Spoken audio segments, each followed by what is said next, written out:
Hello, everybody, and welcome back to episode 2 of our podcast, The Ripper, the Teller and the Gremlin. We've got a lot of exciting things to talk about today. So I think without further ado, it's time that we just jump straight into it. I'm going to kick things off with some movie news and also some gaming news. So number one, and I can't wait to hear everybody's opinion on this one, Uncharted, the beloved franchise by Sony. There's been talks for a long time of a movie being made about a younger Nathan Drake.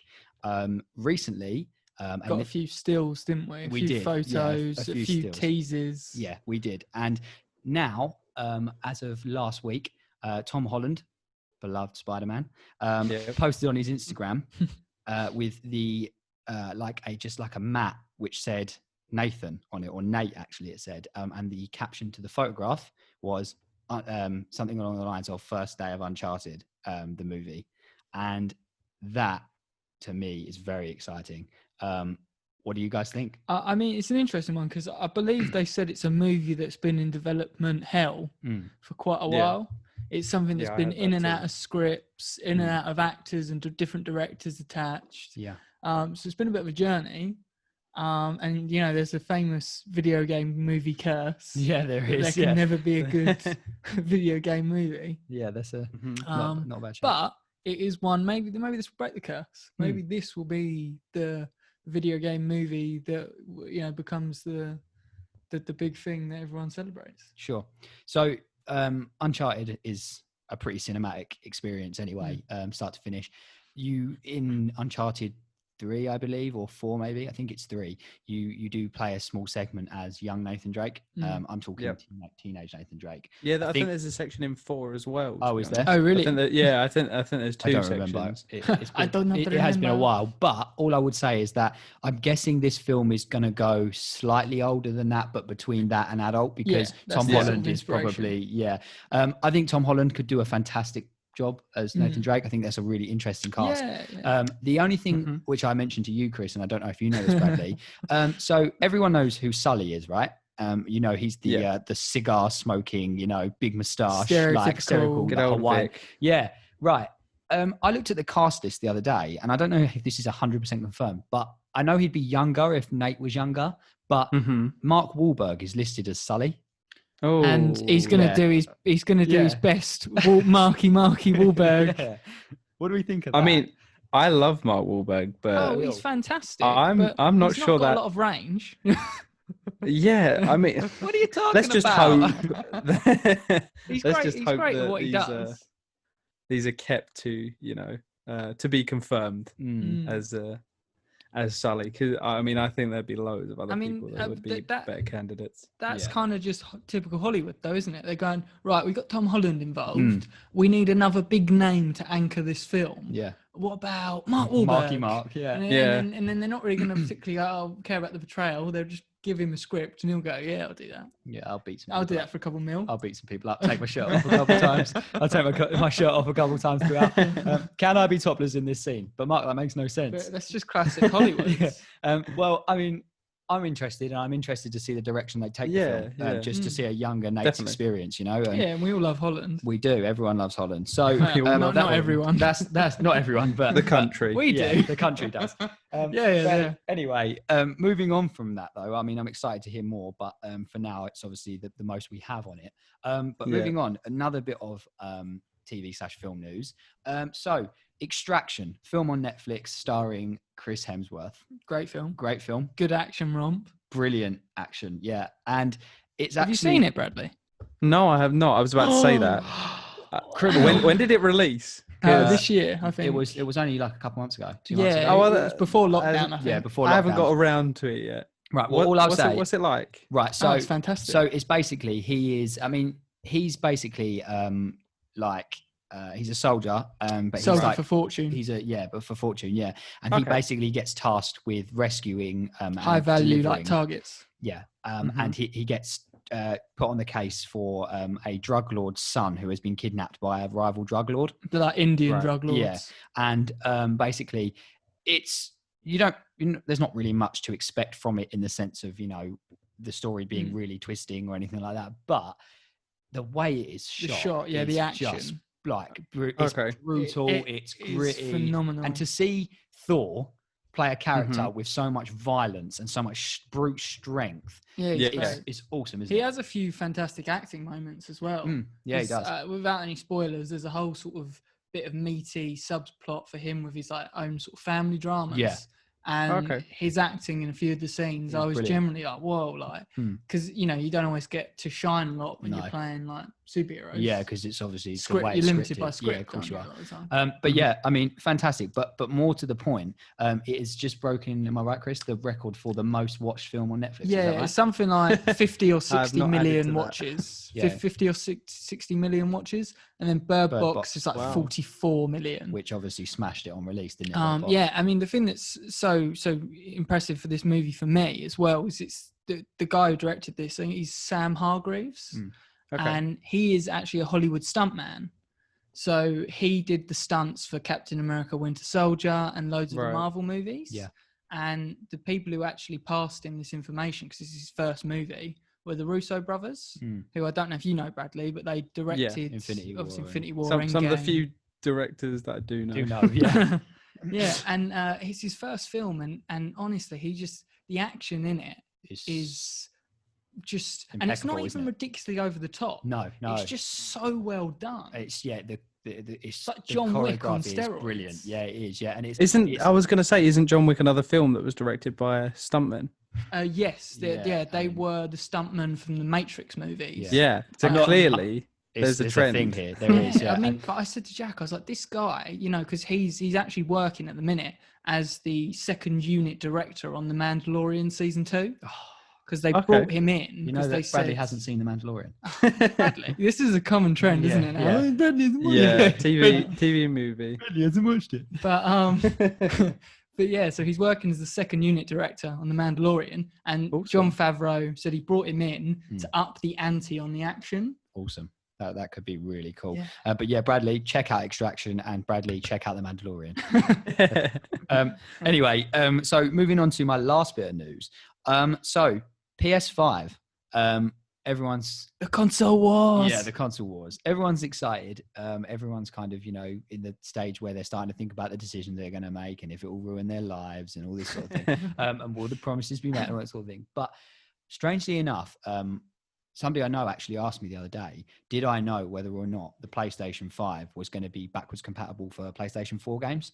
And I didn't know until Chris spoke to me the other day and said that it has now been confirmed that you will not only be able to play games that you'd had like installed digitally, but you will also be able to use the PS4 discs as well on PlayStation 5, and they will be backwards compatible. So which is insane. That is insane, because if you think about like... there's going to be, although we're going to get so many new releases, there's definitely going to be games that I've like paid good money for and thought, I want to play that again, like, you know, and I'd be pretty angry if I'd lost all the games I'd bought digitally for the sake of the new console, you know? So that's pretty cool to me, pretty exciting. And yeah, I mean, think about, I mean, the jump from 360 to Xbox One, there's probably like, I had like 370 discs or something. Yeah. And they're games that I've looked back at and go, oh, I wish I could replay that. Yeah. But if you're doing the jump from PS4 to PS5, you can. Yeah, like, exactly. That's awesome. It is. And Chris, actually saying that, I remember the like treasure box you had in your house with all your games in it. And it literally, Bradley, I'm not even joking, it was like a pirate's chest, and you used to open it up and there was just like green cases everywhere, like falling out the sides. And it was like... so there's a lot of games that you sit there and think, oh, if only I could replay that one. And PlayStation obviously going to solve that problem. I mean, so that's pretty exciting. A big one for me as well is there's games that I've actually thought, oh, now I've got a gaming PC. I've had it for a couple of years now, but when I recently had it, I thought, oh, I'll go back, I'll get that on like Steam. And then I've had a look, and they're games that have like fallen through the cracks. Where they were like it was like a Battle for Middle-earth 2 Lord of the Rings game. Right. And you can't buy it digitally anymore. No. Because people who made it no longer have the Lord of the Rings license. Yeah, I remember looking at the same thing actually.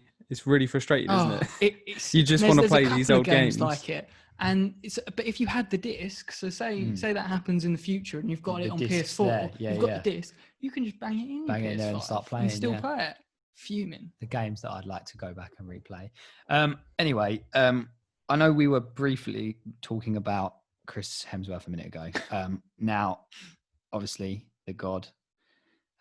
While we're speaking of people like that, Bradley, I'm pretty sure you had something to tell us about a certain somebody. Well, our Lord and Saviour. Yeah, our Lord and Saviour. Yes. Yes. Would you like to tell us all about that? So, a certain Superman actor and Witcher actor, Henry Cavil. So cool. He is so cool, and the best thing about Henry is he's so embracing of his nerdy side. And he paints Warhammer minis. That's what I was going to say. I mean, I know he paints Warhammer minis, and recently he's been in the news because he decided to post a video online of him building a monster of a gaming PC. Oh God, it is a monster. Exactly. The build estimates around £3,000 plus. Wow. From totaling up the parts that we can see in the video. That's excluding things like the case and his peripherals. So yeah, he posted this video, and it's about a 5-minute video, but it's actually shot over quite a long time. I think it's probably about a day and a half. It was a very seductive video. I was about to say. It was very seductive. Yeah, it was very... So, I mean, it's hard not to be when you look like him. Yeah, when you look and sound like him. But the thing is, is that like I haven't seen the video in all honesty, but all I've seen is the taglines everywhere saying "seductively builds PC," like gaming PC, and I'm like, I don't even need to watch it to know what it sounded like, and I'm like, I think. As much as I love him as Superman, right? Since he played The Witcher, nails Geralt's like weird. I just picture that little that he does, yeah. And I'm like, he's so good. He's so good as The Witcher. Yeah, but yeah, I mean, I might check out the video just for the sake of it now. But I would. It's 5 minutes, and literally, it kind of. I really appreciate things like this as well because he has so much prevalence in the media because of his, because of his background. Yeah, he shows that anyone can kind of get into this, because it, like I said, it took him probably about a day and a half from what the video, because you kind of see day go into night and then back into day, and it shows that even though it took him quite a long time, anyone can kind of pick it up, delve into something like this. And it'd be really cool to see people get into building PCs and things like that if they've got £3,000 spare. He's so cool. Yeah, maybe not that much, but he shows the extreme end of it. I mean, I've read the articles. Obviously, the reason he jumped on that Witcher was because he played Witcher 3 through so many times. And he loved it. And I remember seeing he actually contacted his manager to ask Netflix. He demanded, just to keep keep if they were going to pestering make it. Then he would. Yeah. And the thing, I don't know if you guys know, but I play a game called Total War Warhammer 2. Right. It's the daddy of fantasy strategy games. Right. It's amazing. Let me guess, and there was a news article about how he spends a lot of his free time playing it. Wow. And I'm also jealous. This is why he's so cool to us. Because that $3,000 laptop could run it so smoothly. With my laptop like slowly dying when I have like big battles. He would have an easy time running anything at this point. Mad. But so moving on. Project xCloud is the currently held title of Microsoft's streaming service, and we've had a release date set for September this year. Further console wars. Yep. So, this is the thing. Is the console wars of the coming years actually even a console wars, or is it just a company war essentially? Because we're going to have this time of streaming services, and whether that will take off as well as buying consoles will, because the whole idea of a streaming service is you stream the games on any device to a remote console in a server farm, so you don't need to purchase any console. You just need good Wi-Fi. Yeah, exactly. and that's the kind of question now: is the world going to kind of move towards a streaming service? I think if we do, it would be a long way off. But Microsoft's already pushing it, and they've announced they're going to throw in this whole Project xCloud is going to be a part of Game Pass Ultimate. So you're going to have it's a huge move for them, because they're going to have this huge library of games available with the streaming service. And then the problem of having the service but no games, or having all these games and then deciding whether you'd actually want to move towards a streaming service for like Xbox Series X is kind of no. And then you've got things like Google Stadia that oh god, competing. what a dumpster fire, isn't it? Like, Well, this is the problem. It's got no cons, is it? I mean, it's got no pros. It's exactly. It literally is. It's just fighting a losing battle at this point because you have to buy the games. They do offer a pro service where you basically get a few games for free per month. But if you ever cancel the service, you lose access to all of those games. So the problem with something like Stadia is accessibility. So if I am an Xbox owner, have all my games on Xbox, and then they announce Project xCloud, obviously I'm going to jump to that because I already have all my games. But then you see something like Stadia that's like, come over here and buy all your games again and then stream them. Nobody's going to want to do that. And the other problem is connectivity. If all your friends are on Xbox or PlayStation, who's going to jump ship at this point? Because most are pre-established groups. Nobody's going to say, should we start a Stadia group and all jump on there and play Destiny 2? Something like that. Stadia. Like, exactly. So I just don't think it's ever going to take off for them unless they start throwing in huge incentives. Yeah, because right now, I mean, even Sony's had a streaming service for quite a few years, if I remember. It's like just a not sleeper hit, isn't it? The old it is. I think it's PS Now. I think it's called something like that, isn't it? Yeah, it's actually really good. I've used it before, but it is a sleeper hit. It's there, and I think they're going to start pushing it when Project xCloud gets pushed. But Stadia's just in the middle, and I don't think Google knows doesn't what really to do do with it anything good.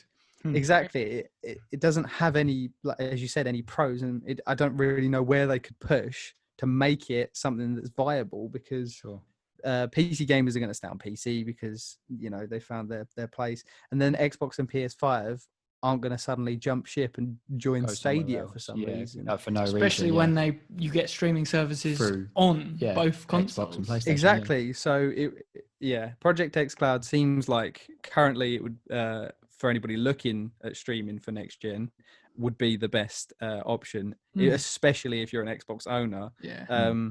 And then obviously if you're a PlayStation owner, PS Now could be something. If it is PS Now, I think it is. Could be something to look into. But I don't see where Google Stadia lays. Yeah, I mean, I'm pretty sure as well. They've said that pretty much all the Xbox exclusives are going to be included in Game Pass. Yeah. So, I mean, currently they are. So, and they're talking about Halo Infinite potentially being in. Yeah, going straight onto. So you also get this major value out of it. Yeah. It's quite impressive, really. I think Game Pass, even on PC, is something really impressive for the price they charge. I think you can get it for like $4.99 on PC because it's technically in beta. Yeah, but you get access to hundreds of titles. You do, and it's a great way to kind of get into little indie games as well because Xbox has this huge push for ID at Xbox for their indie titles. Yeah. And if you ever did think, oh, maybe I want to try some indie games out, like, there's no AAA games over the summer. There are some great ones on there as well. That's weird. Yeah, definitely. I got into, if you don't know if you've played it, Bradley, but you've played the Banner Saga. No, I have not. I keep seeing it on Game Pass and I keep kind of skipping over it. There's 3 games as well, so I think that's a lot of investment. They work like Mass Effect, where your save file transfers over, and literally I've done it before, where I've done 2 different playthroughs and so much different stuff has happened in each playthrough that it's so rewarding, and the art style's beautiful. It's just, like you say, they're indie hits that they've got going on. It's so good. Yeah, exactly. There is a lot on Game Pass, and I can say that I've definitely played some just like really stupid, funny, like indie games, and I've actually found a love for some of them, to be fair, through the Game Pass. Speaking of things that are stupid, I think the last thing Bradley was going to talk about today is definitely something that we need to discuss. Yeah, something very controversial. Controversial. So Valorant, big new hit by Riot. It's relatively new. I'm sure a lot of people would have heard of it through things like Twitch and all of the Overwatchy, isn't controversy that started off with that. So they've just released some new skins for the game. I believe they're called Elder Flame, and there's 4 skins. And to be fair, they look amazing. They're so cool. they have such a unique design for how a skin could animations be in as well. FPS. Exactly, and the animations, the way the dragons actually are alive, essentially, and they take your ammo Bank clips account. and hold it, and your bank account. Exactly. So looking into it, it's around £23 per skin. For the 4 skins, it would probably come under just about £90 for all 4 skins. Now, that's expensive as it is. Don't get me wrong, I would never pay that. But then, if you buy those all 4 skins for just under £90, you will actually get no animation with them. It's awful. You will just have the static skin, a lifeless dragon, and you must have either the time and the effort to grind through the battle pass after spending £95. Yeah. Exactly, to get another Animation. in-game currency called Radianite to then upgrade these animations.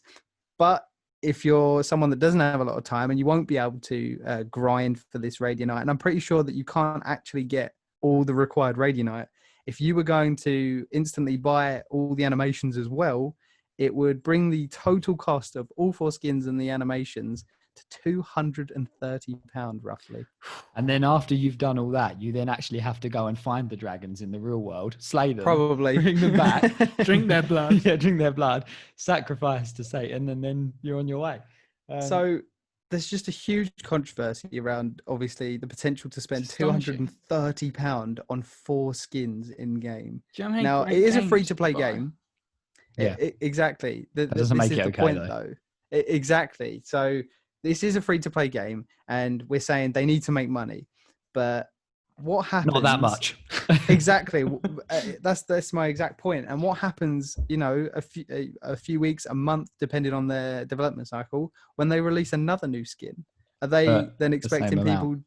Exactly, to pay another £230. So I was actually talking with some people earlier, and I came up with the idea of maybe this is their way of dealing with exclusivity. Right. So basically, if they price the skins, say £5, something that a lot of people would go, oh, it's only £5. Yeah. They look amazing. Everybody in game would have this skin. Would do that. Yeah.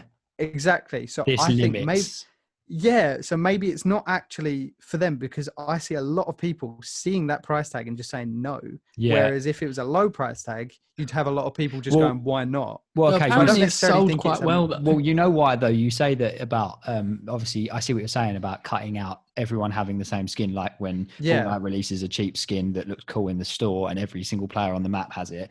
But exactly, you've got to bear in mind, some of the, other than people with deep pockets, the people that are going to have that skin, primarily those animations, are going to be streamers and YouTubers, and because to them, 230 quid is probably nothing, and they're just going to go, okay, yeah, I'll just buy that because that'll be cool, and I'll be probably the only person in the match all the with little it. kids are going to see it and go, oh, I want that. Well, I just feel sorry for I just feel sorry for all the mums and dads who don't know about this at the minute, because there's just all of a sudden they're going to go, hang on a second, why is £230? It is quite predatory. Yeah, it is. Because little kids will literally steal their mum and dad's credit cards.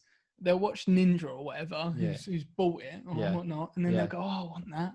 Yeah, and then that's it. But aside from that, before we move on, one thing I would say is that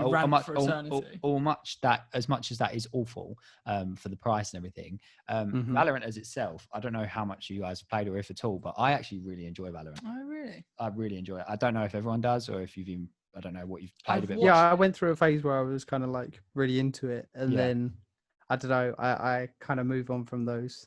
No, yeah, 5v5, one life. I think I just get a bit tired of like waiting between rounds. You can't 100% them, can you? So no, that's the point. Yeah, you can clutch it, but win one game and that's 100%. Yeah, that's 100% for you. Yeah, no, I do enjoy it. I do think it's quite a good game.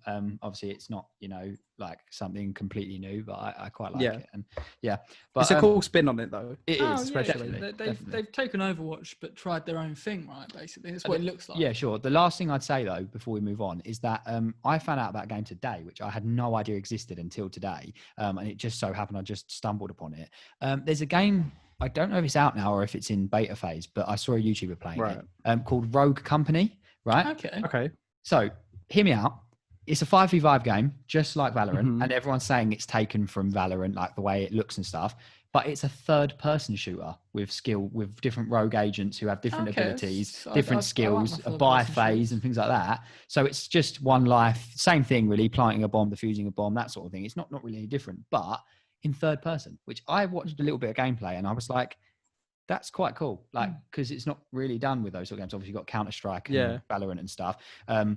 Having a third-person one where these characters all have like their own like wacky personalities, and they've all got their own skill tree, like not skill tree, but like abilities that you purchase with points that you earn and stuff like that. I was like, that's quite cool. And like, if one of you goes down, you can actually, if they're not eliminated, you can revive your teammates. So you could turn a 1v5 to a 5v5 again, you know, if you theoretically could revive each. That's always a cool mechanic. It is. And I just, things like that. Obviously we won't talk about it too much now, because that's all I really know, but just thought it was weird to mention. But does it have £90, you know, for 4 skins? No, don't think so. But then, probably. Then it's fanning video game industry. Yeah. Sort it out. If it does, then It's failing. Yes. But yeah, I don't know. They'll pump some microtransactions in there. Yeah. But yeah, anyway, that's all from me on that. I've got a couple more sort of. I'll start with the movie news I've collected, and this is one that I love, and it actually had me in stitches when I was reading it. Fast and Furious in space. so ludicrous. This is ludicrous. This is ludicrous. That's what it's called. Fast and Furious in space. This is ludicrous. The writers have been looking at pushing the setting into space, because obviously if you can drive a car, it's not too hard to get in a spaceship and drive a spaceship, right? It's the same thing. They've got pedal, gears, they've got a clutch, I'm sure. Clutch. Yeah. You know, it's and to be honest, is there anything that Dominic Toretto can't do? Like, really? Nope. He's gone from stealing in DVDs. The Fast and Furious 9 or 10 or whatever, 9, the one that's not even out yet, it's got John Cena in it as the bad guy who plays Dom's brother, right? Special Forces brother that we never knew about. Right, who can do everything more, right? In the trailer, which is all we've got so far, in the trailer, I am not joking, he catches a car with his bare hands. He catches a car. Sorry? Like, so it's got to the point for me where this is so ridiculous, but I love it.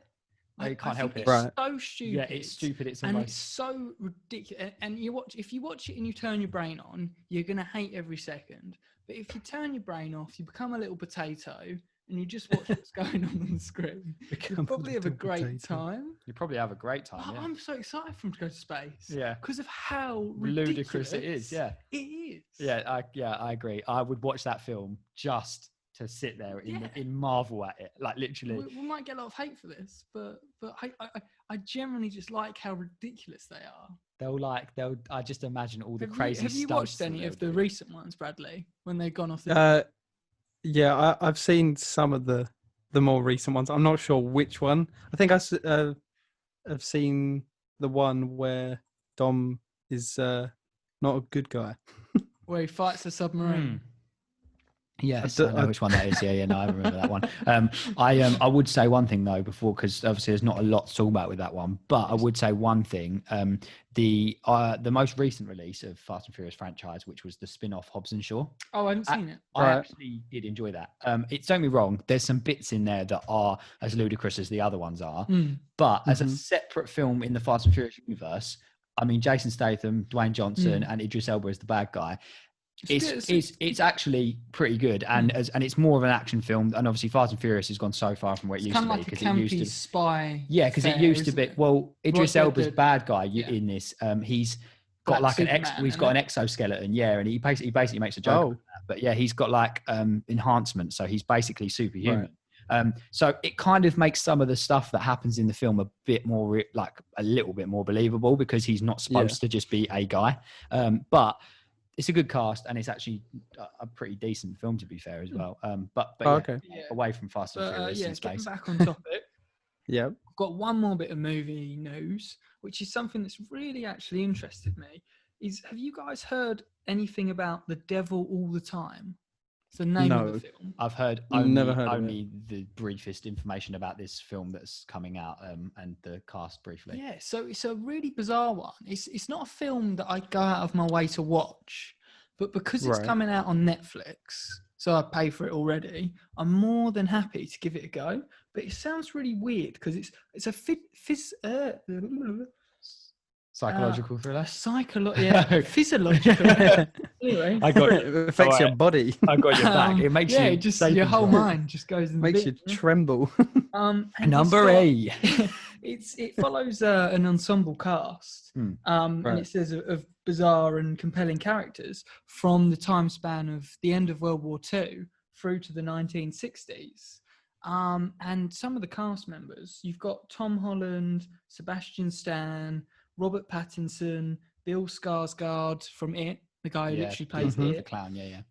Jason Clarke, and literally the list you could goes on and on and on. Yeah, and there's just so many actors attached, and I've got literally it doesn't really tell you much about it. It just follows a load of different actors in assuming I assume what is probably their own storylines that converge at some point, right?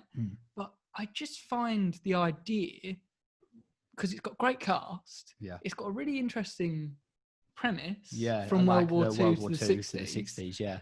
That I'm really quite excited. The psychological thing always, as you know, interests me anyway. So the fact that it's got a good cast, a psychological like kind of play, and also the time period of the film, I think that's a really exciting premise. Like that's got a lot of promise, that film, and I'll definitely give it a watch. So if anyone's interested, that comes out on Netflix in September sometime. It's not even far away, is it? No. Watch that as well. We'll talk about it if we watch it. But yeah, so we're moving on to my last bit of news. Amazon's New Worlds has actually been delayed. So do you guys know about Amazon's New World? No. Yes. Bradley does, I think. But so it's they did actually a really cool cinematic trailer when it was announced, and it was kind of like Conquistador Nights, and it was kind of like they found America, but it's not America, but there's like this sickness vibe, it's kind of your stereotypical sort of fantasy MMO type thing, but it had a really cool aesthetic with this sort of conquistador kind of vibe going on. You're saying a lot of really cool words.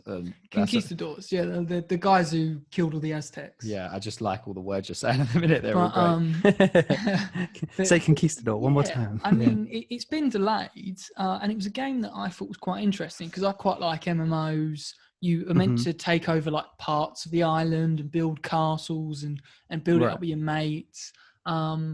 But, it's another one of Amazon's titles. Obviously, we know recently Crucible, another one of Amazon's titles, literally died. Literally came out, was a belly flop. And they've actually put it back into beta. And they've taken it up, so you can't play it anymore. And they're working on it again. So, it doesn't look great for Amazon. No. These are the two games, they're big, these ones they wanted out there. Sure. One's fallen on its face, and the other has been pushed, far back. Yeah. I'm just going to apologize for that really bad joke, by the way. You said Crucible came out and flopped, and I said Crucified. Yeah. And then I laughed to myself in my head, and I realized how awful that joke was. And I just thought, wow, I hope Chris edits this out. But anyway, no, we'll leave it. We'll leave it in. But no, that is. I don't know how to feel about that. I mean, we either you like. I know you knew nothing about it, Jack, but was you excited for it, Bradley? Because I mean, I'm not a massive MMO fan, but I was intrigued by it because they were looking to do like a few different things compared to like other MMOs. Because I think that's one of my problems is a lot of MMOs just feel copy pasted, and I can never get into them. They just feel too. I don't know.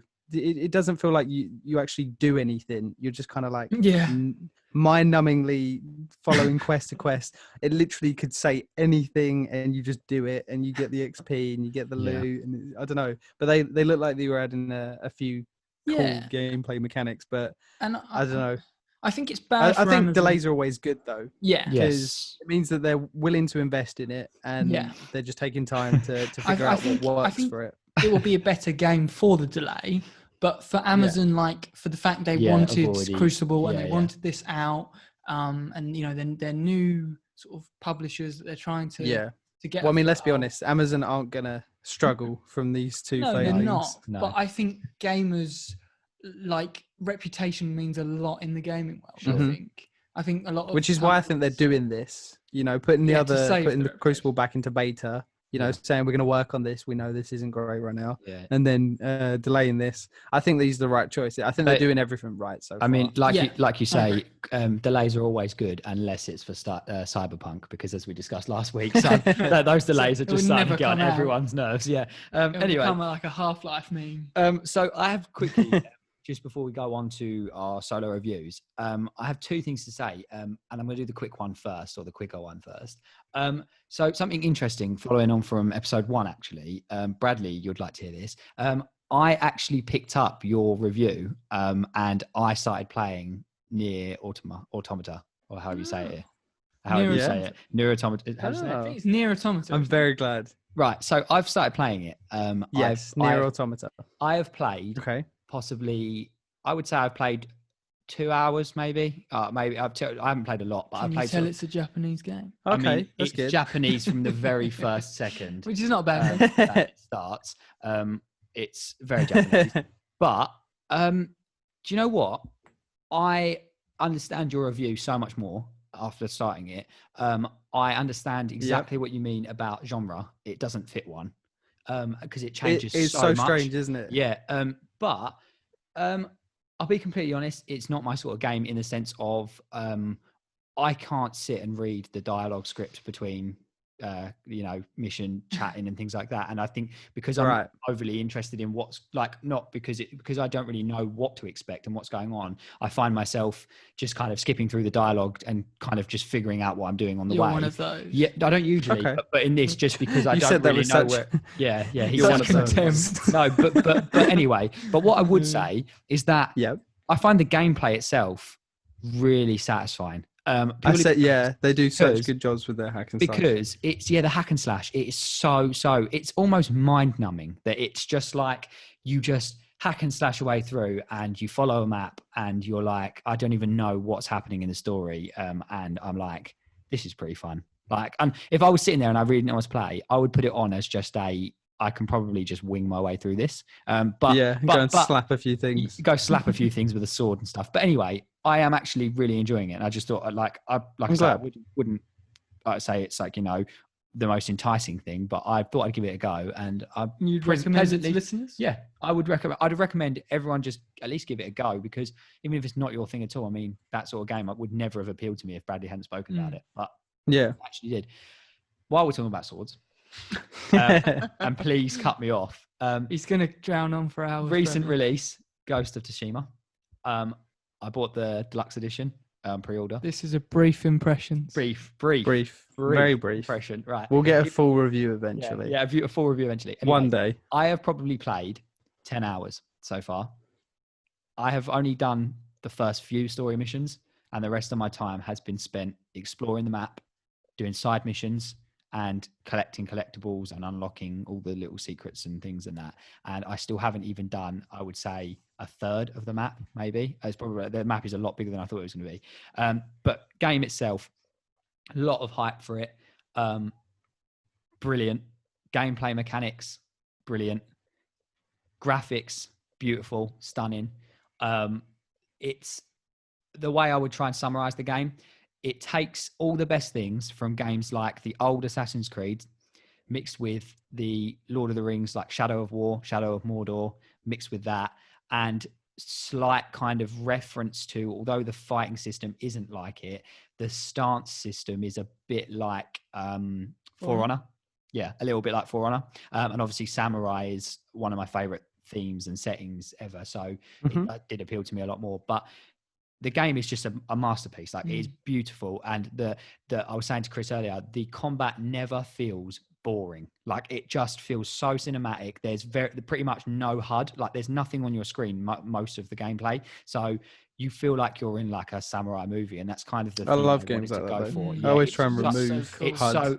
It's so immersive for a lot of games. like Chris said, it is beautiful game as well. And we spoke about this. I think one of the reviews I saw said it's the Assassin's Creed game I've always wanted. Yes, yeah, because there was a lot of talk. That's sad. Doing a samurai Assassin's Creed, though, wasn't there at one point? And this is exactly that. This game has so much to offer, like really quirky little features, like real like little tags to the samurai, like the code and all that sort of thing.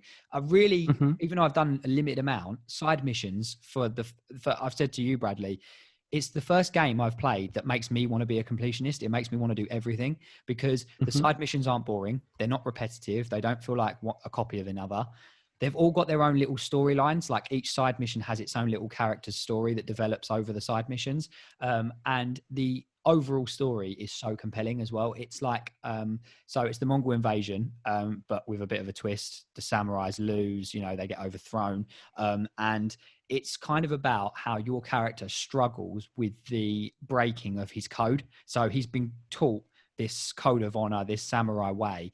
And he knows that because he's outnumbered, because they've overthrown his lands and he's trying to save his people, he has to do the dishonorable, stealthy, deceiving, conniving, ninja stuff, which goes against everything that samurais are, dishonorable killing, they do the epic standoffs, which is an option, and the fighting is very honorable, but you can also play as the ghost. And there's some really cool little mechanics, like the more of a ghost you play as, the more you terrify the mongrels, and they actually can mongrels, and they were mongrels. Yeah, no, but the more you play as the ghost, the more you can actually terrify them into fleeing instead of fighting. Right. A bit like the brutalized mechanic in Shadow War, which is awesome. But yeah, I'll leave it at that. We're gonna wrap up.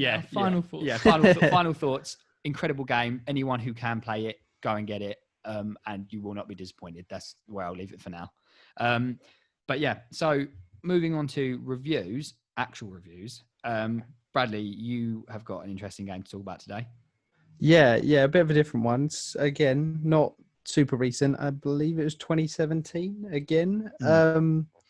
But it's actually a walking simulator this time. Now, I don't know whether you're familiar with walking simulators. Apart from the famous Japanese one where you're the delivery man. I don't know what that is. What? I don't even know what that is. You're Norman Reedus, the delivery man. Oh, Death Stranding. Yes. Yeah, the postman I forget simulator. that's technically a walk. Yeah. But yeah, so walking simulators they're very story focused. They're very atmospheric. But what remains of Edith Finch is it's a strange game.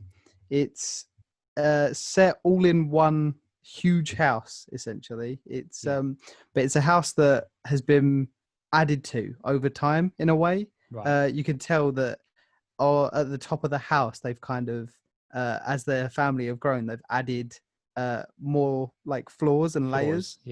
Which is a really cool little idea. Obviously it's a wacky, isn't it? A bit of a wacky looking house. Is it a bit weird? It's really weird looking. Horror aspects to it, Bradley, or so I wouldn't say horror. There is some eerie bits, but there's never really anything horrific. But you play as Edith, and she goes through the house, and each member of the family, it's not a spoiler, each member of the family has died in some way, and you spend the whole game finding each person's story.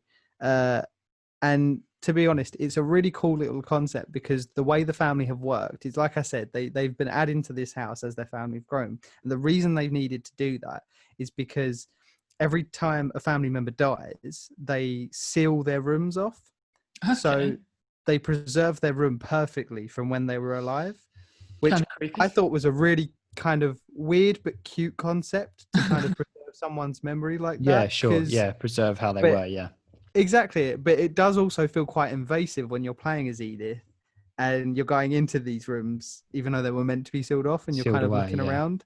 But no, honestly, each story feels so unique, and you can't imagine that each one introduces something new.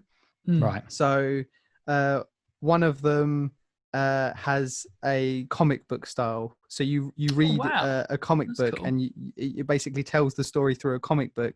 And sort of the art style changes. Yeah, exactly. And the art style completely changes. You're in a comic book, and it's just things like that. And I don't want to say too much, because it's really good to kind it's one of them story just go games. in and sit. Not know what to expect. it's definitely like a one sitting thing, which is probably my biggest con of the game, is that it probably only takes about 2 hours to complete, which I'm fine with. I really don't mind short games. I'm happy to just sit down for a few hours and just play through an entire story. The only problem is that they price it normally at around $14.99. Oh my god! Now, so I think that's a lot for, say, 2 hours less. Yeah. I mean, you could probably, if you were trying to rush it, you could probably do it in like an hour, an hour and a half. Would you say for you personally though, you'd pay that, or even for you is that? So even for me, the reason I've waited so long is kind of always had other games to play, or never really found the right price at the right time. Sure. So I picked it up recently during the summer sale on Steam. I actually bought another game for 25, and they were doing if you spend 30, you get 5 off. So I essentially got it for free because I think I paid $6. So I paid about £1 for it because I was getting the other game anyway. Sure. So I thought, I'd finally found the right time to pick it up.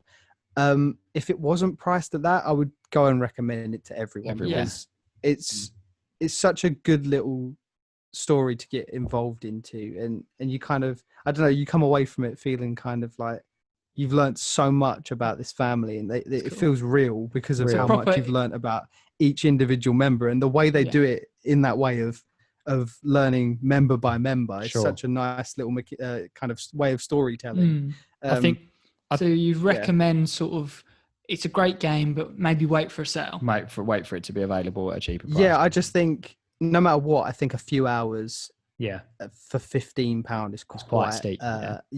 So but I think overall it was a great little game, to be honest. A little hidden gem. I think I've actually considered it a couple of times, but again, I didn't really want to pay that much for it. I knew nothing about it.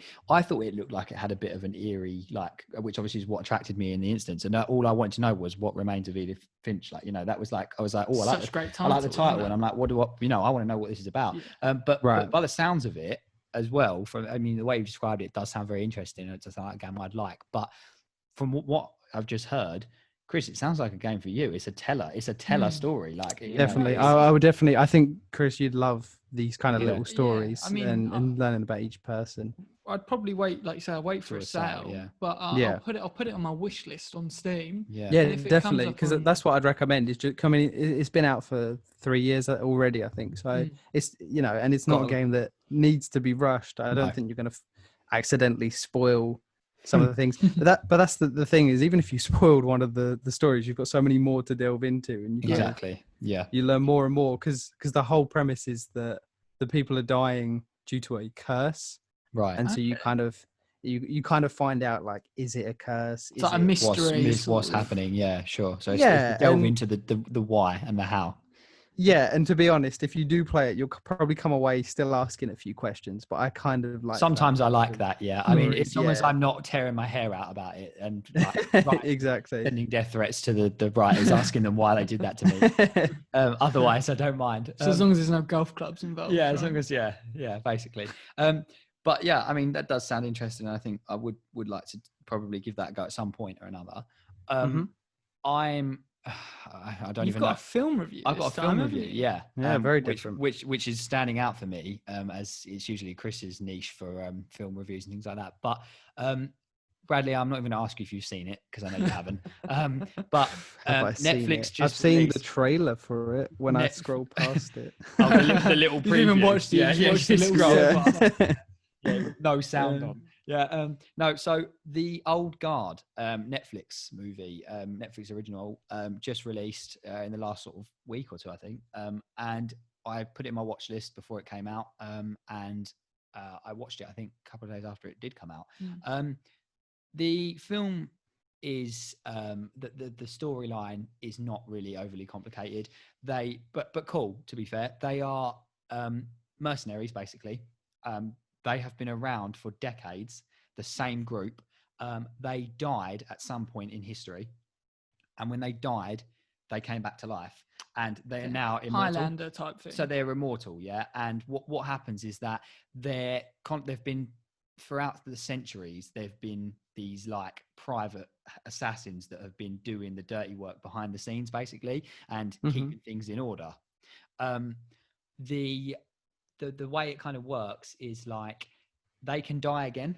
Okay. So they're not just immortal. They're not Deadpool. They don't sponge bullets and then regenerate. Like what happens is that if they were to be shot in the head once, they would die there and then. But they would like be dead on the reborn, floor. right? And then they just, after a minute or so, the bullet will come out of their skin slowly, and they will then just pick themselves back up. So they still feel pain. They're not like these unstoppable monsters. They still take damage. They hurt. They feel things. But there's like some really cool little things in it. Like the more times they've died, the quicker they regenerate. So their bodies become used to it pretty much, right? Now they are like, when I say centuries and centuries old, like they have been around since, like, I'm not even going to say because and the movie sort of flashes back and forth, doesn't it? Yeah, so basically it doesn't flash back too often, but what they talk about where they each came from. So when they each came about, when they first realized they were immortal, and when they first died, and their experiences. But the group is surrounded by one group of and there's a leader who's been around for the longest. Charlie Theron, right? Yeah, and basically Charlie's something like that. Yeah, but basically, they go through and they're this group and they're doing all these things and whatever, and they find out because they all are connected. So someone dies, this young girl who's in the military, and she dies, and she then wakes back up, and they all dream about it. So because they're all connected in some way. Okay. So they know there's another one somewhere in the world. And they go find her. So they go find her, right? And they bring her into the team. She doesn't want to be part of it. She's scared. She doesn't know what's happened. She just knows she died in the military, and then she woke up alive and she was okay. And it follows this story of, like I say, the story's not like overly like, wow, never been done before or anything, but some scientists, they want their DNA to try and replicate it so that everyone can be immortal, right? Got ya. So they start trying to hunt them down and not kill them because they know they can't, but they want to capture them and they want to test them and study on them, and they want Sounds like that would be kind of hard. Yeah. Well, so that's what it's about. And there's not really much more to it, but the action in it is brilliant. It's violent. It's a 15 rated. Is it but comic booky? No, it's like, I would Gritty? say it's gritty. But what's really cool is like, they're living in like the modern day. Yeah. They've got guns and they're pretty skilled with them too. And obviously they've been like mercenaries for hire for a long time, pretty much, all these killers, but they each still carry an old school sword or from like their past life. Yeah. So like, most of them have swords, but, the leader, she carries like a battle axe. And it's like not like your stereotypical battle axe either. It's like a modified one basically. It's lighter and smaller and whatever. But either way, some of the fight scenes are just amazing. And like, even though you kind of go into it not really expecting loads from it, like the story or anything, I wouldn't say, oh my God, this is like a 5 out of 5 film where there's like an amazing story, all this sort of thing. Such an enjoyable watch. Like from start to finish, you're just like, I was trying to watch it while partly doing something else, and I just couldn't take my eyes off the screen. I was just like, and there was a bit I missed and I had to wind it back just to watch it again, because like there's bits where like they take on like massive waves of soldiers and stuff, and like they just brutalize these people, and like they just they are practically unstoppable, because like they'll get shot and stuff, and like they feel it, but they know that they're going to be okay. Does that not reduce some of the tension? Well, that's because they're always going to be fine. No, but this is what I was about to say. So that's the really interesting thing. It's the only thing I would say is really interesting about the storyline is that they basically say that although they're immortal, they're never going to be immortal forever. And they basically find out that they're at any given point, that can be their last time. Oh, okay. So it doesn't necessarily mean they're going to come back every time. Every time, and they don't know really when. Cool. They lose. They can at any point in history. Just lose it. They lose the immunity. So what will happen is when they next get cut or shot, they won't regenerate. Oh. And after that, they'll know that they're Russian dying. roulette. You'll come back. They don't feel it. Yeah, and then if they know that they're not regenerating, they know they're losing the immunity. And if they know they're losing it, they then become scared to be hit again, because they know that they'll. And if they know that if they die, the odds are, if they've not regenerating, they're probably not coming back. So then it adds this like really interesting thing throughout, because, and I quite liked that, because I was like, if they were all just immortal, you wouldn't, the film would just be pointless, wouldn't it? Like, they're never going to stop them, are they? So, but yeah, it's good. And it's for me to review a film, obviously it had to stand out for me because, you know, like I like films, but if I could have done a game review, obviously I would have done that. So another little Netflixy little sort of gem. I think Netflix has a lot of gems, you know, like a lot of Netflix originals and things like that. But yeah, that's definitely one to check out. And I'm going to say it again, Bradley, add it to the list of things you need to watch. It'll be on the list. It'll be a long list. Yeah, it's a long list. Yeah, I would leave it at that, to be honest. And Chris, you are doing a game review. So I've got one that might be quite controversial. So I'm talking about Anthem today. Oh. And I believe it was 2018. I'm not entirely sure off the top of my head, but it's a game that I completely avoided because I've been a BioWare fanboy before even I knew what BioWare was. The first BioWare game I played was Star Wars Knights of the Old Republic. Brilliant game. Which, you know, back then when I was a kid, I'd never even read who was the developer. And then years later, I go on to play the first Mass Effect. And I sort of, and you know, I fall in love with that and the first Dragon Age as well. I think I got them around the same sort of time. Yeah. And then, you know, going back, I realized these guys made Knights of the Old Republic as well. And for me, old BioWare were definitive RPG. Like, if you loved RPGs, these were the guys, right? For me. Yeah. So Anthem was an interesting one in that they tried something different.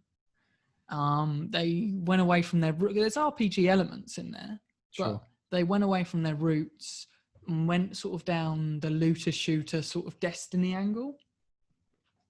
And it just, I really enjoyed Anthem for what it was, but I think the potential there for a great RPG was destroyed. Is so squandered. Yeah. Like if they'd done it the way they'd done sort of the first Mass Effect, right, but used all of Anthem's mechanics, the flight, the gunplay. I remember when Anthem was announced, and Bradley, I messaged you, I'm pretty sure, when the first ever trailer for Anthem came out, and it was a long time back. And I remember saying, this could be the coolest game ever, like you know, with the way we both thought it would, the flying, you know, the you know, these suits, like, you know, customization. It made me tremble. Loot, things to pick up. But yeah, I know, I agree. So I bought this in sale. I think I got the Ultimate Edition for like 15 quid, and I would recommend to anyone buy this game when it's in the sale. Yeah, because for 15 quid. It is so worth it. The flight is amazing. The gun combat is amazing. The story is a bit shit. Yeah. But the thing that's so annoying for me is, you got to be honest. He was passionate about that. The story, the problem with the story is the thing I think they did so well in Mass Effect, and I don't know if you agree with this, Bradley, but I found that I always read the codex in Mass Effect, but I never felt that I had to understand stuff. I didn't read it. Oh, did you not? So, yeah, exactly. So I read it because... No, I just went through the normal story. You felt like you I was too young back then. Right? Oh, yeah, definitely. I wouldn't say everything. It's a huge universe, but I followed Shepard's story, yeah. Yeah, which is the big problem for me in Anthem, is if you read the codex, it is quite interesting, and they've made it's very Avatar-esque with this sort of crazy world, and there's these like storms of creation type things, these unstable like vortexes that spawn out animals and change the surface. Like, there's some really cool ideas going on there, but none of it is communicated very well through the story. I remember you saying to me, you actually did say to me when you was talking about it to me before, you said it's like, if you read the you know, all the information in that, the game actually does become a bit more enjoyable, like story wise, but without it, you pretty much are just, all you hear, I remember you laughing about it and saying to me that in the cutscenes and that, you just hear a load of made up words that don't really make any sense. It's like, the anthem of creation. It's like, well, what is that? What is that? And there's so much times where they just say words, and it's like some nerdy little writing team's thought, oh, that sounds cool, just say that. And it's like, but there's no context. Yeah, there's no like, in Mass Effect, they use different words, they use made up alien languages, but there was always this element of context, or like, I remember like when a Krogan would yell at you in their language, and then if you had Rex with you, he'd be like, yeah, don't say that, buddy, like, we're going to mess you up. Or Liara would go, oh, he's definitely angry. and like stuff. There was always like not exposition, but like just progression as you played the game. Sure. The world was set. The world building in BioWare games is usually amazing. So for BioWare to make a game with awful world building, it's just surprising. It boggles my mind. Yeah, sure. And I know they were trying something different, and it had a really rocky development. But honestly, I think from a gameplay perspective, it's awesomely fun. Yeah. It's probably the closest thing we'll get so far to an Iron Man simulator. Yeah, because the flight is just it's so good. It does look cool, and you can play it for hours. There's so much content there. It's just not very compelling, like story wise. So literally, all I'd say is if it's in a sale, if you can pick it up on the sale, grab it, pick it up, you'll probably have a great time. Yeah. But if you compare it to old BioWare entries, you will be left a little disappointed because it could have been unfulfilled. A great RPG. Yeah, I think. Sure. I mean, I've seen bits and pieces on it, and it does look, like it fun and everything. And I've had a quick go on yours, Chris, of just the flight and everything, and that was pretty cool.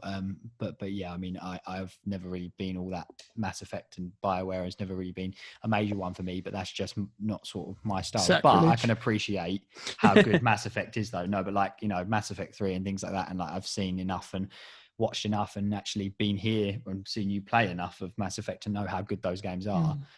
So in comparison, I can see what you mean. But yeah, so moving on to our golden oldie, we obviously covered Portal last week, which was fun. We all enjoyed talking about that, right? So we decided that for this week's golden oldie, we would close this off with the sequel, Portal 2. So we all went back and played Portal 2, didn't we? Played it. And we want to have a quick chat about it. I think, Bradley, you should probably start. I've seen your name pop up a couple of times in the last weeks or so saying you're playing Portal 2. Couple? I must have done it twice. Yeah, that's a couple. That is a couple, yeah.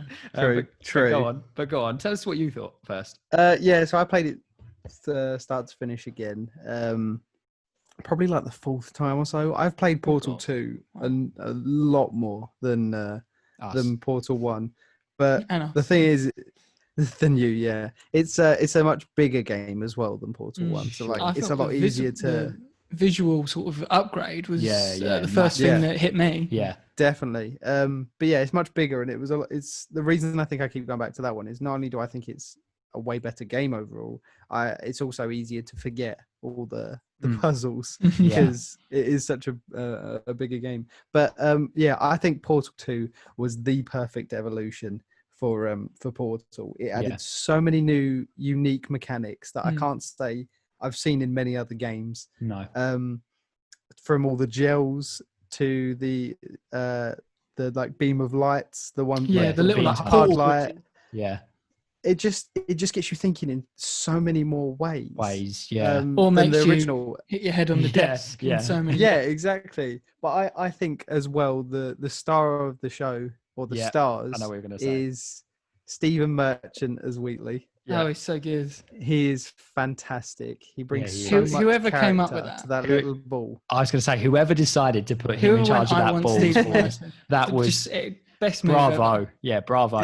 we can all agree straight away that Stephen Merchant's performance in Portal 2, even just the start where he starts talking to you and you have to go to the door. I love the beginning bit when he asks if you're okay. And you can't tell if you understand. He's talking about if you've got brain damage. Yeah, and he says press space bar to speak, and you jump. He goes, nope, that's jumping. And then he goes, we'll try that again. If he says something, say if you're okay, say apple, and then it says press space to say apple, and you jump again. And he's like, right, you might have slight brain damage, but that's okay. No, he is. Yeah, agreed. He is brilliant. He is fantastic. The humour we talked about in the first one, didn't we? But it's so much more amplified, isn't it? He brings so much to the table. He like GLaDOS has a lot, and she's still in the game, and she is still funny. She's still brilliant in it. I think she's better. I think they have such a good chemistry as well. They do. Yeah. They rub off each between her just constantly calling him a moron and him falling for it every time. Yeah. And then the other her hell-bent, like, path to destroy you as well. In the initial, when she roasts finds out who you are. for like 3 just acts. constantly. Talk Yeah, about how you're it's brilliant. adopted, how you're fat. She tells you, she says about how you have no friends at one point, doesn't she? She goes, "I'm just kidding. You have no friends." And so it's just brilliant. I think one of my favourite lines is she says something, "I'm sorry about the mess, Yeah. but it was hard to tidy up after being dead." Yeah, after you. She's so passive aggressive Yeah, throughout the I whole know, thing. it's brilliant. So the one. Oh, one thing though. Can we talk about the slow clap? Oh, my slow clap still works. Excellent. She's got a subroutine. That really slow clapping, yeah. That's when you're falling, isn't it? Is that bit? She does it. I know she does, but the first time is when you're falling down the hole, isn't it? Yeah.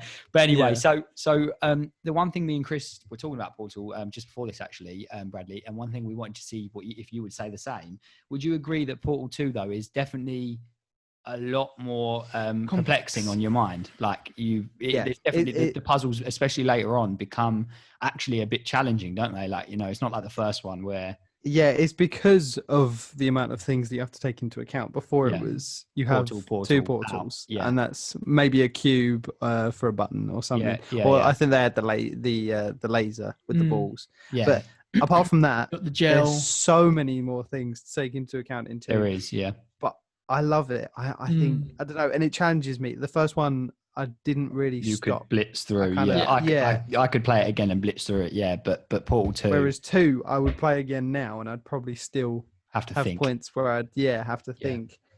There's still some. I think it's so much more open as well, because there's still some puzzles that I've solved, and I've thought I'm pretty sure that's not the way they intended it, but I did it. That I've managed to pull it off that way. Yeah, I think Wheatley says that at one point, doesn't he? He says, you're doing it wrong. And then he goes, oh, no, you can do it that way as well. Yeah. He literally says and I think it literally is speaking true to the game. I think there is like some puzzles, at least, because obviously some have one way and that's it. But I think some have multiple ways. And that's what I like a lot about 2 as well, is the fact that we're not just going through test chambers. It's not just test chamber. We're going through a lot of different environments. And I really like the big open underground environments, really derelict. Did you like the inclusion of Cave Johnson? So that was the other person I was going to say was a great addition. Yeah, I didn't know it was J.K. Simmons, and I came into the game again this time, having not played it in probably about 5 years. And I actually said when I was playing it, I went, that is J.K. Simmons. Yeah, I had to Google it. I went, that is J. Jonah Jameson. I went, he wants pictures of Spider-Man. I know it. Get me pictures and then of Spider-Man. I Googled it. I Googled it, and I was really happy to see it was him and not just someone doing an amazing impression. It was so cool. I was really, because I just didn't expect to have Stephen Merchant and J.K. Simmons in the same game. It felt kind of really to have kind of surreal. But I think he was so good as Cave Johnson. It's just a great experience all round, isn't it? Really. Can I talk about one bit that made me really sad though? Is it spoiler or no? It's not really spoiler. It's just there's a point. I mean, this is a golden oldie, so there's a point where you're going around the facility, and it's just a line that GLaDOS says to you, and she goes, she's destroying boxes willy nilly, and then she goes, just a kindly reminder or something like that. All the boxes are sentient. Yeah. And I was like, I remember they're that. all living. Actually, just destroying them. Yeah. But isn't it weird how you could actually care about the fact that it's a box and that it makes you? It made me regret killing the gun drones as well. Like, they're all living things. Yeah. See, when you were saying they were creepy last time. No, they're not. I think they've grown. They're not. No, they're cuter in this one. They're cute. Have you seen the defective ones in this? Yeah. Oh, it's so brilliant. The ones. They're so good. Yeah. And they're like, gonna do it this time. Yeah. I mean, also, you're talking about that. The lifts are so much cooler as well. The what? Just the lifts. When you progress into the next area. Yeah. That was one thing I thought. We've peaked. These lifts are so great. much The cooler lifts. than the first game. These lifts are great. I don't know why. And that's the podcast. It does look, and that's the podcast, ladies and gentlemen. We'll be back next week lifts. to talk about lifts. We're going to have some elevator No, music. because they were just giant square boxes. Yeah, in the first game, and now they're like these cool glass. I mean, like you say, the graphic improvement is like massive. incredible. Isn't It's it? really good. But yeah, I mean, has anyone got any other point to mention about Portal? Yeah, the thing that I wanted to say is, I have never played Half-Life. Oh yes. But even for me, I read, I don't know if this is true, Bradley, you can probably tell me, but I read that this game, they talk about this like apocalypse that's going on outside, and apparently that is the Half-Life alien invasion. Yeah, so apparently you're right, that these games are set in the same universe. Which, even though I haven't played those games, cool. I've always wanted to play them, and I thought that was such a cool little sort of link between these franchises. Yeah, sure. And like you said, the way kind of Portal 2 ends is kind of like a little. You said, didn't you, about the field, the outside? Well, you go out and there's the wheat. Yeah, and it's just like and it's kind of you're kind of like, where's civilization where's and stuff? Yeah, sure. Yeah, that is cool. And like I say, I think. Yeah, brilliant game. And the cast. Can we appreciate when they sing to you at the end? I love that. We got a song in the first one, and I love the song in the second one too. Oh, it's great. And stepped up a notch. We get a whole orchestra. And I mean, this is slight spoilers, but like I said, it's golden oldie. I really liked the fact that Wheatley ends up on the moon or in space. Which I thought he goes to the moon, then drifts off into space. Which I thought the was corrupt hilarious. space orb. Yeah, and he just every time Stephen Merchant's trying to talk about how he wanted to make things right, that other orb just keeps going. Space. We're in space. Space. Yeah. And I'm in space. And I really liked actually the speech that Gladys gives to you at the end, where she's like. She basically says like, I hated you and I wanted to kill you, but now I realise you're my best friend, and like all this stuff. And I was like, damn, like, I know you're a crazy murdering giant robot, psychotic robot, but you're kind of. But then doesn't she then say, "Oh, you thought I was talking to you"? I think she does. That's on the lift. That's where she then mugs you off and says, "Oh, you thought I was talking to you? No, I just want you gone," or something. Yeah, something like that. I mean, it's not surprising, is it, from the performance the whole way through? It's this passive aggressive tone. It's great. It's just, again, it's just. I think it's better than the first one, and I think it's just. Yeah, these games stand out because of how well written they are. They are so definitely very well written for a game that really doesn't have, other than the portal mechanics and that and the thinking, the actual rooms and that. Okay, you've got a couple more areas in the second one, but there's really not all that much to the design, is there? For something that simple to have that much, even the first one, that much good writing in it is. It's a weird mixture too, isn't it? Like I say, I hate puzzle games. Yeah, and you really enjoy it. And I forced myself to carry on playing this when I got stuck, just because of how much I was enjoying. When you wanted the humour and all the lines, all dialogue. Yeah, and the script. Yeah. But yeah, I mean, we're now done with Portal. So never again. Why Portal? So now we're thinking with Portals. Portals. Wait for Portal 3, and then we can. As Bradley said, one day. We're now thinking with Portals. So anyway, moving on from that, and that won't be. There's not going to be a golden oldie next week about Portal. I promise it will be a game unrelated. There's no more, is there? I know, but we could just make something up. Should we write Portal 3? Ask Ricky Gervais if he wants to come in. Fan script. No, anyway, so wrapping up, we're going to go to the delve into fandom. So five multi. Your choice this week. It is my choice. I had a bit of debate about this because I wanted to do something really obscure that was you'd have no idea about. But then I was going to do horror icons. Like I was going to do like a horror icon and do that. But I then thought. This is far from it. I was just going to be, this is embarrassing. He's jumped off the boat. Yeah, well, I thought about it, and I may do it another time. But for now, what I decided to do was Star Wars, because we all know about Star Wars. Everyone here, all three of us, zombies in Star Wars. Whatever. But I thought I'd do Star Wars, right? There's horror elements. Whatever. No, don't embarrass me like that. No, and now what I'm going to do is there's 5 questions, all multiple choice, as Chris as well. There is no number A, but. What do you mean there's no number? But I would say that 2 of these questions are definitely embarrassingly easy, and the other ones I tried to make quite obscure. Bradley's scared. However, you might. I'm really worried because I do like Star Wars. I think any fan of Star Wars would find all 5 of these easy. Probably like the Warhammer ones for you, Chris. Like any real fan would probably know them, but they'll be only real fans. Yeah, only real fans. Yeah, so don't hate us because they're all easy. But these guys might actually get them wrong. So is everyone ready for question 1? Yeah. Yep. Yeah. Go ahead. Okay, so question number 1. How many arms does General Grievous have? Does he have 2 arms, 3 arms, or 4 arms? There's 4 arms. In his full form, yeah?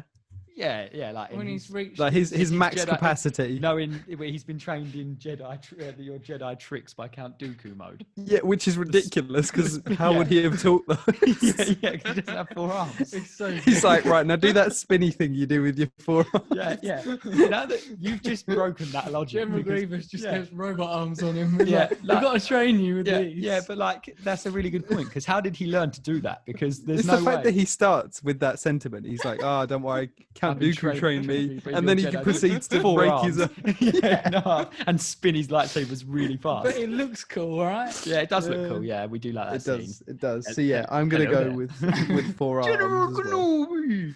You're going to go 4 as well. Okay, you're both right. Yeah, there's 4. He has 4 arms. Good. Okay, this is another limb question.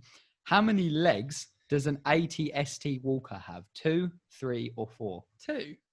Yeah, it's Bradley, you going 2 as well? Yeah, 2. Okay, I was just making sure. I told you these ones. The were easy, chickens. right? Yeah, they're the chicken things. Yeah. I panicked for a minute, and I was like, I was like visualizing in my brain. I was like, You was thinking about Doing the making sure they noises weren't in your the big head. Ones. The big ones are 4 legs. No, no, anyway. they're ats. Yeah, ats. Uh-uh. Yeah. Anyway, question number 3. Okay. Who refers to R2D2 as an overweight glob of grease? Is it Luke Skywalker, Han Solo, or C-3PO? Oh. Oh, Who was the options again? Luke, You've got Han... Luke, Han, Uh-huh. C-3PO. Oh, this is actually quite Oh my hard. God, An that is overweight. hard. Oh, this was I like the don't remember easier this of the line. last 2. Overweight glob of grease, he calls him. I'm going to go R2D2 is an with Han oval. Solo. Bradley? I'm gonna go with C-3PO. Bradley is right. It's C-3PO. Did Sounds you like guess? Han It's, Solo I, would do say. you know what? When I read the question, No, I can just honestly picture believed- him saying it in his British Is accent. that in the first episode 1? I think when so. he's Yeah, outside? yeah. But do you know what? Oh no, they pictured- don't go with him in episode 1. He stays on the planet, doesn't he? Because little Annie's only building him. Yes, yeah, he does. Yeah, you're so right. that must be in one of the later ones. But I thought reading that sentence, it would be Han Solo as well. I would have guessed Han Solo. No, if whereas hadn't. I can only picture it in C-3PO's He's- voice. Yeah. Hello. Human cyborg relations. Anyway. oh, I'm so upset. Yeah. Anyway, so that's 3 for Bradley, 2 for Chris. Next question: which furry mammal do the Tusken Raiders ride? Is it Oh, a God. reek? Yeah. Is it a wampa? Or is it a bantha? I'm going with Bantha. Yeah, I'm going with Bantha as well. Did you like my Tusken Raider noise? Yeah. Someone pays Yeah, attention to it's that. great. Yeah, bantha. It was a bantha. You're both right. Yeah, because So- Wampas are the big glad this guys. is multiple Snow, choice. they're They the are. Cookie Monster from the Family Guy yeah, special. that- aren't yeah, they? cookie. Yeah. If I hadn't given you multiple choice, you'd have probably never got that, would you? No, because Yeah, it's one of those things that You don't only recall, hear it but- and then Well, Yeah, if and you'd you said hear it and what you're like, they- oh yeah, if it's you- Bantha. if you'd said what they'd ride, Yeah. but the minute you said Bantha, I was like, yeah, Yeah, Yeah, yeah. exactly. I Okay. didn't know the name before you said it. 5th and final question. Feed is the capital of which planet? Naboo. Oh, I didn't even give you the choices. Oh! Jesus Christ. Chris, Bradley, do you know the answer? I didn't tell him he was right. is it Naboo? It's Naboo, yeah. Chris, wow. Don't play this game, boy. Yeah, how did you know that? Like, I actually didn't think you would. Like, I was like, it's not something that's like majorly mentioned. I know they do I mention mean, it. I play Star Wars Battlefront, Oh yeah. and that's what's probably- the map called on the Yeah, blue? Feed. feed. Yeah, you are right. Yeah. Right, well, you're disqualified from that question then because you play. Well, no, I Battlefront. had to redeem myself after getting the Yeah, the R2D2 The R2D2 question wrong. No, I mean, yeah, I thought it would be interesting to just have Star Wars because obviously there is, and we've all got a general knowledge. And of we Star can Wars. always, if we wanted to, we could do Knights of the Old Republic and do 5 Star Wars questions from the different time period, right? Yeah, sure. I mean, that Mhm. one I would definitely lose. Yeah, that was very general. Yeah. So yeah, of course, we it have was just we can general always Star Wars. specialize. Yeah, we Yeah, can no, it we was can fun, do though. It was specialities. cool. But yeah, I mean that means Bradley, you are going to be quizmaster next week. Obviously, you can't tell us what you're planning until the day because that would be unfair because I'll be doing research and so will Chris. Yeah. But yeah, so I'm looking forward to hearing that. Yep. And yeah, I mean, did we think that the Star Wars questions were too easy? No, they were good, man. I mean, they could have gone a bit harder, but Yeah. I mean, I did Yeah, get one wrong. maybe number so- 5 was a bit too easy for someone, but Yeah. But whatever. yeah, I mean, have you guys got any closing thoughts today? Oh, I love this bit, the closing thoughts Oh, bit. it's good, I isn't like it? that little phrase you do. Has anyone got any closing thoughts? closing thoughts. Last time I had space toad frogs things. Oh, closing thought. Can it be something completely unrelated to the podcast? I mean, it can be. If Sure. you want. So Sam from Lord of the Rings, Samwise Gamgee. I saw a thing today. You know the last scene of the Return of the King, where he goes home, he takes Frodo's book, and he goes home, and he goes takes all the credit. Yeah. And he takes his daughter and from it, and he holds her. So that was his real daughter. I don't know if you know that. And she's just she's now like 20 years old. Or something. They redid the picture. Didn't they? Yeah, they redid the picture when like from the end of the film and what she looks like now, them together. I thought that was really cute. I didn't actually know it was his real daughter in the film. But neither did I, and I'm a super fan. But I watched Return of the King the other day. Great film. But what I've really found funny is, you know, the bit where they're on where Gollum's trying to convince Frodo that Sam is bad, right? Yeah. That he's against him. Yeah. I always remember seeing that meme where it's like Sam travels halfway across Mordor and across Middle Earth with Frodo. Yeah. And Frodo just turns around and goes, "Go home, Sam." Yeah. And it's like, he's just traveled this whole way with you. He's literally given you all the food he had. He's literally like dying. And then you just tell him to go home and he still comes back and rescues you. Like, if someone told me to go home after that. Yeah, I mean, whenever someone goes, Frodo's the hero, I'm like, Sam is the hero here. Yeah, little Samwise Gamgee. But anyway, that's my. I mean, that was a closing paragraph. Yeah, that was a closing thought. Does anyone else have a closing thought? Unrelated. Yeah, I mean, I think one day we should dive into. I said it earlier. Zombies in Star Wars. It's like Legends. It's like old Star Wars stuff. Okay. But honestly, there's some really cool stuff out there. So I'll leave you with that. If you're interested, Google zombies in Star Wars. Okay, that's really weird. That's a cool closing thought. All right, well, yeah, we'll be back. Bradley? No, you had a paragraph. Shh, Bradley doesn't get closing thought. It's fine. It's fine. He had enough for both of us. Okay. Yeah, there you go. No, sorry, Bradley. If you had a closing thought, hit us with it. We're going to end the pod there. It's fine. Yeah, it's time to end. Yeah. All right, well, thanks for listening, guys. That was insane. We did the same. That was really good. Anyway, I'm going to sign off now. Goodbye, guys. And bye from me too. And goodbye.